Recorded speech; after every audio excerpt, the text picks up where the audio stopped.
नमस्कार, मैं हूं आशीष त्रिपाठी आपके साथ और ये है हमर छत्तीसगढ़।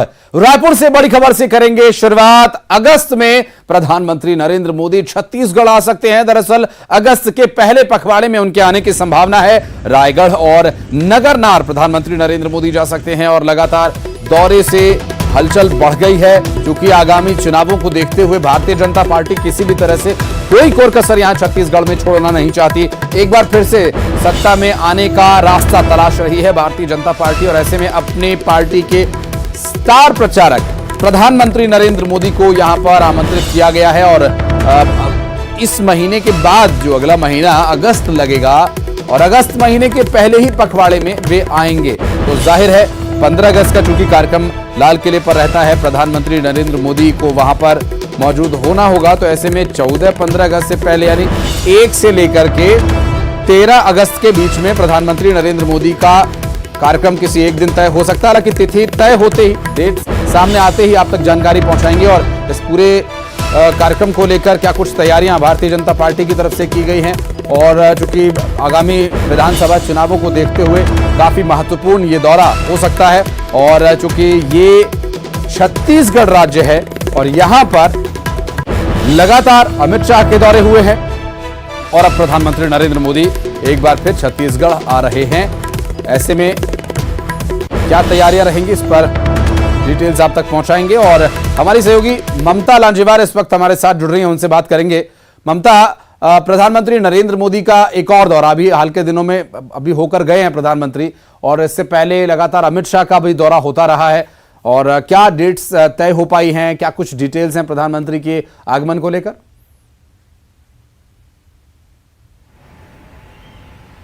बिल्कुल, देखिए, प्रधानमंत्री नरेंद्र मोदी जब पिछली बार आए थे और जब वो गए उसके बाद से लगातार इस बात को लेकर चर्चाएं थी कि वो जल्द छत्तीसगढ़ आ सकते हैं। अभी जो बीजेपी से इनपुट मिले हैं, अगस्त के पहले पखवाड़े में जो है वो छत्तीसगढ़ आ सकते हैं और यहाँ से वो रायगढ़ जा सकते हैं या फिर और नगरनार की भी संभावना है कि नगरनार जा सकते हैं, रायगढ़ या नगरनार। और केंद्र सरकार से जुड़ी जो परियोजनाएं हैं उसको लेकर उद्घाटन कर सकते हैं। चुनावी साल है और जाहिर तौर पर बीजेपी और कांग्रेस दोनों की तरफ से ये कोशिश की जा रही है कि किस तरीके से जो है वो चुनावी तैयारी भी की जाए और जो आम लोगों से जुड़ी हुई जो भी परियोजनाएं हैं उसका जल्द से जल्द उद्घाटन जो है वो किया जाए। तो इसको लेकर जो है बातचीत की जा रही है। हालांकि चर्चा में ये भी है कि 7 तारीख को अगस्त या 9 अगस्त को भी आ सकते हैं, लेकिन ये जरूर है जैसा आपने कहा कि 13 अगस्त तक जो है जो है इस तरह की संभावना बनी हुई है। और इसको लेकर बीजेपी जो यहाँ पे संगठन के स्तर पर तैयारियां भी अंदर ही अंदर की जा रही हैं। हालांकि ऑफिशियल शेड्यूल जब आएगा उसके बाद भी तमाम चीजें जो है और वो कंफर्म मानी जाएगी, लेकिन इस संभावना से इनकार नहीं किया जा रहा है। और केंद्रीय नेतृत्व बीजेपी का जो यहाँ का संगठन है वो ये मान भी रहा है कि लगातार उनके दौरे जो हैं वो होंगे। जिस तरीके से हमने देखा कि केंद्रीय गृह मंत्री अमित शाह भी जो है वो दूसरी बार अभी हाल में मतलब गए थे, उसके बाद तुरंत आए थे। तो नरेंद्र मोदी जो है, प्रधानमंत्री नरेंद्र मोदी, उनके दौरे की संभावना भी जो है वो बढ़ चुकी है। इंपॉर्टेंट स्टेट है भारतीय जनता पार्टी के लिए और किसी भी तरह की कोई कोर कसर पार्टियां छोड़ना नहीं चाहती है। ऐसे में प्रधानमंत्री नरेंद्र मोदी उनके सुपरस्टार प्रचारक हैं, अगर कहा जाए तो गलत नहीं होगा। तो उनका दौरा स्वाभाविक है, आगामी चुनावों को देखते हुए लगातार होगा। अब आगे आने वाली संभावना यही कहती है। बहुत शुक्रिया आपका ममता इस जानकारी के लिए। बढ़ते आगे, प्रधानमंत्री नरेंद्र मोदी के संभावित दौरे पर सियासत तेज हो गई है। जी हां, संसदीय सचिव विकास उपाध्याय ने पीएम मोदी के दौरे को लेकर बीजेपी पर निशाना साधा। विकास उपाध्याय ने कहा कि उन्हें मालूम हो चुका है कि छत्तीसगढ़ में बीजेपी की सरकार नहीं बन पाएगी, बीजेपी को प्रदेश में कोई सफलता नहीं मिलने वाली है।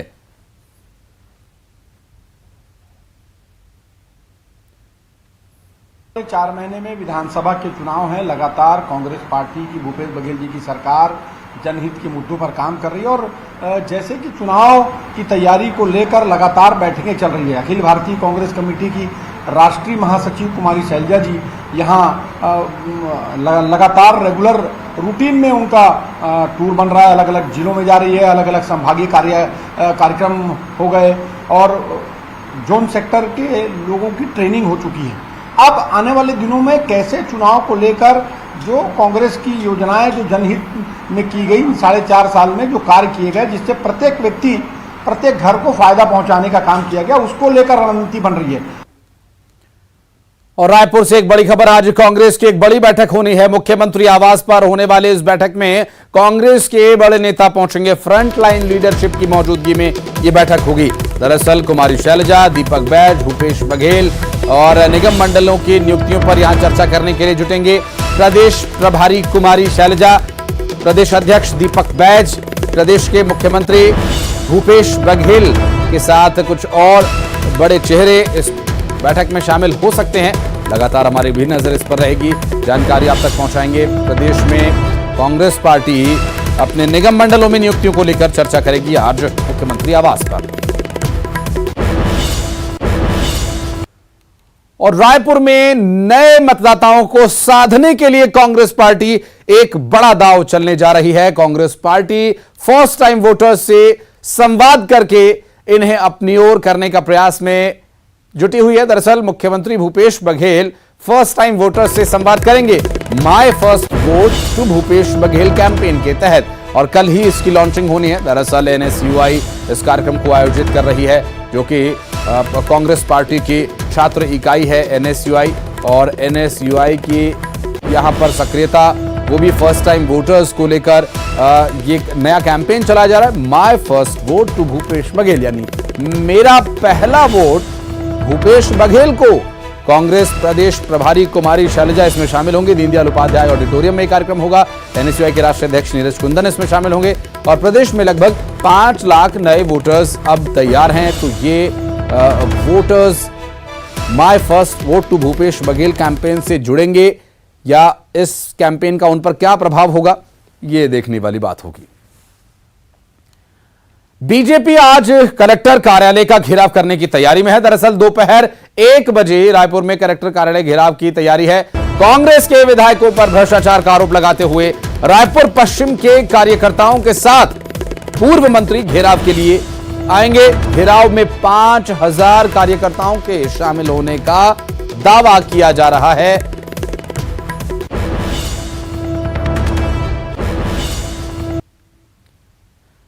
और पेंड्रा से बड़ी खबर, पेंड्रा के सेमरदर्री कन्या छात्रावास का बुरा हाल है। छात्रावास में पानी तक का इंतजाम नहीं है। अब ऐसे में यहां पर रहने वाली छात्राओं को काफी परेशानी होती है। दरअसल हॉस्टल के बाहर से छात्राएं पानी लेकर जा रही हैं। तस्वीरें आपको दिखा देते हैं। और छात्राओं का बाहर से पानी लाने का वीडियो सामने आने के बाद परिजनों में इस बात को लेकर काफी आक्रोश है। अब बड़ा सवाल यह है कि यदि छात्रावास में पानी नहीं है तो प्रबंधन क्या कर रहा है? छात्रावास में पानी का इंतजाम क्यों नहीं हो रहा? हॉस्टल प्रबंधन यहां पानी की व्यवस्था क्यों नहीं कर रहा? छात्राओं को बाहर से पानी लाने के लिए आखिर किसने भेजा? और इन सब सवालों का जवाब हॉस्टल प्रबंधन को देना होगा।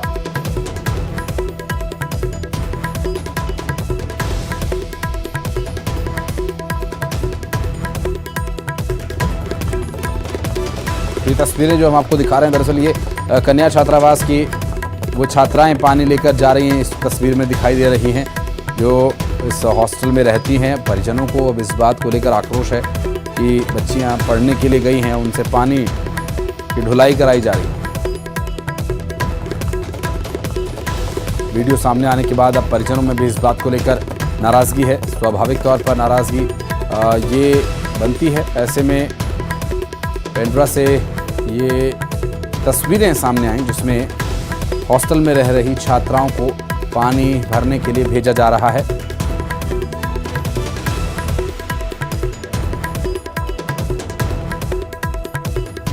सुबीर हमारे सहयोगी इस वक्त हमारे साथ जुड़ गए, उनसे बात करेंगे। सुबीर, अभी ये जो तस्वीर सामने आई है, प्रबंधन क्या सफाई दे रहा है इस पूरे मामले पर अभी तक?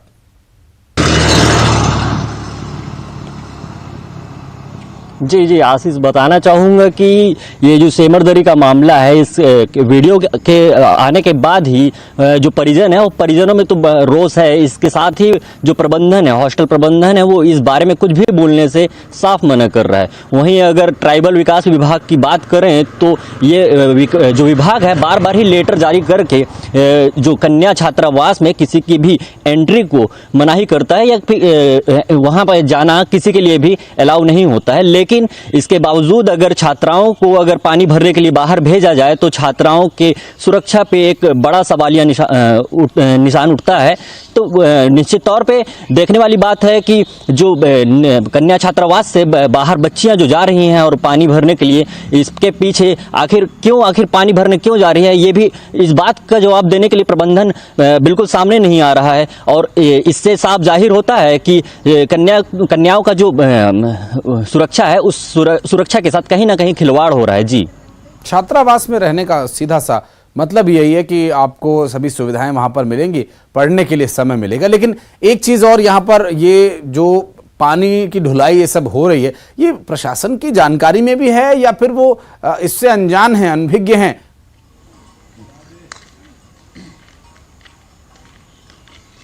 जी, इस चीज़ को हमने जानने की कोशिश की, जिसके बाद जो जनप्रतिनिधि हैं गांव के, उनका कहना है कि जो हॉस्टल में अधीक्षिका हैं वो लगातार ही वहां रहती हैं और इस तरीके से कई बार ही जो सामने इस टाइप का नज़ारा सामने आ चुका है। और जो जनप्रतिनिधि है इस बारे में पहले भी प्रबंधन से बात कर चुका है, लेकिन प्रबंधन इस चीज़ पे किसी भी तरीके से जवाब नहीं दे रहा है और बार बार ही इस तरीके का मामला जो है हमारे जिले में सामने भी आ रहा है। जी, बहुत शुक्रिया आपका सुधीर आपा। और सीधा ले चलते हैं मुख्यमंत्री शिवराज सिंह चौहान क्या कुछ कह रहे हैं, सुनवाते हैं। प्रभु जी तुम दीपक हम बाती, जाकी ज्योत जरत दिन राती। ये संदेश अपने आप में समरसता का अद्भुत संदेश था। उन्होंने अपनी भक्ति से, अपने सेवा के भाव से, अपने कृतित्व से एक ऐसा इतिहास रचा कि कई राजा रानी उनके शिष्य थे। वो सामाजिक समरसता के अग्रदूत थे और इसलिए सरकार, भारतीय जनता पार्टी की सरकार, संत रविदास जी का एक भव्य स्मारक मंदिर सागर में बनाने जा रही है। संत रविदास जी की जयंती के कार्यक्रम पर मैंने ये घोषणा की थी और अब वो घोषणा साकार हो रही है। 5 यात्राएं प्रदेश के अलग अलग 5 कोनों से आज प्रारंभ होंगी। गांव की मिट्टी, हर एक ब्लॉक से नदियों का जल एकत्रित करती हुई, सामाजिक समरसता का संदेश देती हुई ये यात्राएं सागर में समाप्त होंगी। 12 अगस्त को संत रविदास जी महाराज के मंदिर का भूमि पूजन होगा, स्मारक बनेगा और मुझे कहती अत्यंत प्रसन्नता है और आनंद है कि भूमि पूजन के कार्यक्रम के लिए हमारे प्रधानमंत्री श्रीमान नरेंद्र मोदी जी स्वयं पधार रहे हैं और यात्राएं आज से प्रारंभ होगी। एक यात्रा सिंगरौली से मैं भी प्रारंभ करूंगा। लाडली बहना को लेकर आज लाडली बहना का भी, क्योंकि 2 क्राइटेरिया में हमने परिवर्तन किया। एक 21 से लेकर 23 साल तक की बेटियां छूट गई थीं। हमने तय किया कि 21 से 23 साल तक की जो हमारी विवाहित बेटियां हैं वो भी लाडली बहना योजना में सम्मिलित होंगी। और एक 4 व्हीलर क्राइटेरिया था तो उसमें ट्रैक्टर भी आ गया था, लेकिन कई छोटे किसानों के पास भी ट्रैक्टर है जो अपने खेत के साथ साथ किराए पर भी खेती बाड़ी में ट्रैक्टर चला के अपनी आजीविका चलाते हैं। और इसलिए 5 एकड़ तक के जो किसान हैं उनके पास ट्रैक्टर भी हो, तो ऐसी बहनें जो छूट गई थी वो अब लाडली बहना योजना में सम्मिलित होंगी। आज से फिर रजिस्ट्रेशन का काम प्रारंभ किया जा रहा है। धन्यवाद। शत्रु घटना को लेकर मल्लिका का ट्वीट है सर।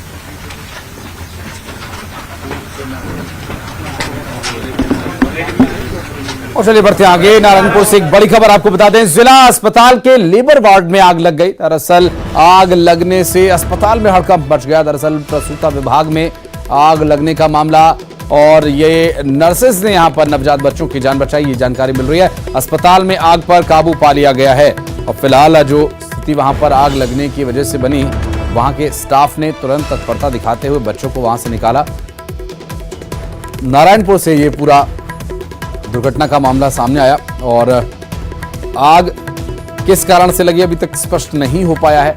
तस्वीरें हम आपको दिखा रहे हैं आग लगने के बाद की स्थिति क्या रही। वहां पर आग पर काबू पा लिया गया है। दरअसल अस्पताल में मौजूद जो स्टाफ नर्सेज ने मौके पर जो बच्चे वहां पर एडमिट थे उन्हें समय रहते निकाल लिया, जो कि बहुत बड़ी राहत की बात कही जा सकती है। आग लगने से अस्पताल में हड़कंप भी काफ़ी देर के लिए मच गया, काफ़ी अफरा तफरी का माहौल वहां पर बन गया था। लेकिन राहत की बात ये रही, गनीमत ये रही कि वहां पर जो बच्चे एडमिट थे, जो बच्चे वहां मौजूद थे, वो बिल्कुल सुरक्षित हैं, सभी सुरक्षित हैं।